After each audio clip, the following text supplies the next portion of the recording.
Hello, good evening mga kanani at tatay. Ito na naman po muli si Inday.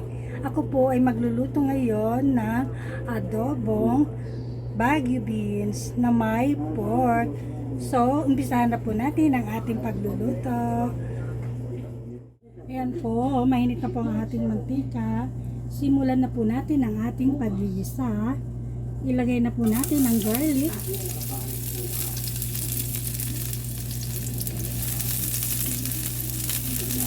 Halu-haluin lamang po hanggang sa ito ay mag-golden brown.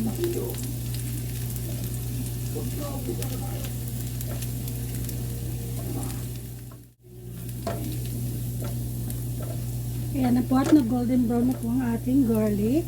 Ilagay naman po natin ang ating onion.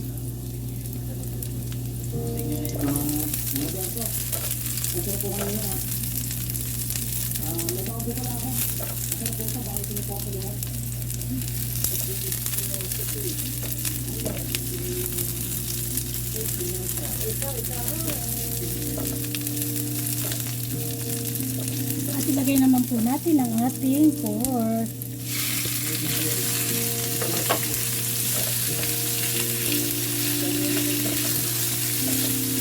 Halu-haluin lamang po natin mga kanani at tatay hanggang sa ito ay mag-isa ng maayos.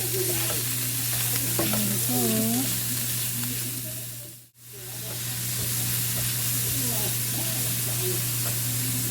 Maglagay po tayo ng black pepper powder.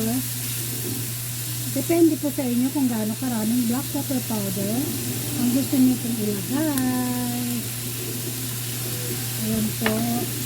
At haluin lamang natin ito ng dahan-dahan. Ayan. Lagyan po natin ito ng konting water para po sa pagpapalambot ng ating pork. Ayan po. At takpon po natin ito sa loob lamang ng ilang minuto hanggang sa ito ay matuyuan. Wait lang po natin mga kananay at tatay. Pwede na po natin buksan ang ating lutuin. Ayan po. So, halu-haluin lamang po natin ito ng bahagya. Ayan. At maglagay naman po tayo ng kaunting soy sauce. Kunti lamang po. Nag-adobo po ako ng Baguio beans. Hindi ko po masyadong dinadamihan ng toyo. Ayan po. At maglagay naman po tayo ng pork cubes. Ayan.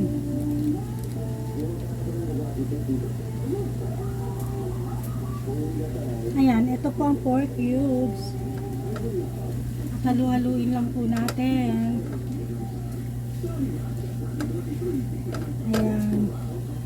At sunod naman nating ilagay ay itong ating maganda at sariwang Baguio beans. Yan po. Halu-haluin lamang po natin ng dahan-dahan. Siya nga po pala, kailangan lamang po ay katamtamang apoy. Huwag po natin ito ang ating apoy. Dahan-dahan lamang po. Ayan.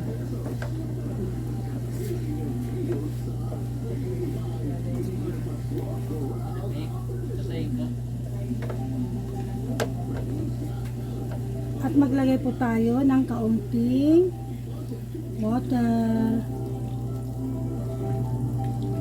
Half cup of water lang po ito mga kananay at tatay. Siyempre ang aking optional, hindi po mawawala yan, ang ating sugar. Kung mapapansin nyo po, may mga putaya kung mas nilalagyan ko ng sugar. Gaya nga po ng sinabi ko, hindi naman po matamis ang ating niluluto. Pampatay lamang po ito ng alat. At nasa huli po ang lasa ng tamis. After taste lang po ang tamis nito mga kananay at tatay. Kalahating kutsarita lamang po yun. At ang aking panandok ay laruan lamang na kutsarita. Yung laruan lang. Laruan lang po talaga yun. Maliit na kutsarita. Kaya yan. Taluin lamang po natin ito. So, yung aking timpla ay sakto lamang po yan. Kung mapapansin ninyo, hindi na po ako nagtatakal o nagsusukat. Tansyahan lamang po ang aking pagluluto. At ito po ay kabisado ko na. So, takpan po natin ito hanggang sa ito ay maluto. Siyempre, babalik-balik na rin natin after a minute hanggang sa maluto po ito. So, wait lang po natin ito mga kananay at tatay. Ayan po mga kananay at tatay. Muli natin silipin itong ating adobong Baguio beans. So, ayan po. Halu-haluin lamang natin ito ng bahagya para po pantay ang kanyang pagkakaluto. Kailangan natin siyang baliktarin. Hindi po natin ito lalamugin, syempre. Masarap po yung medyo hapkok lang. Hindi naman sobrang hapkok. Medyo lang. So, ayan no, sarap. Ang bango. Atat na po akong tikman. Sarap. So, muli po natin itong takman sa loob lamang po ng 3 minuto. At ito po ay eksaktong luto na maya-maya lang.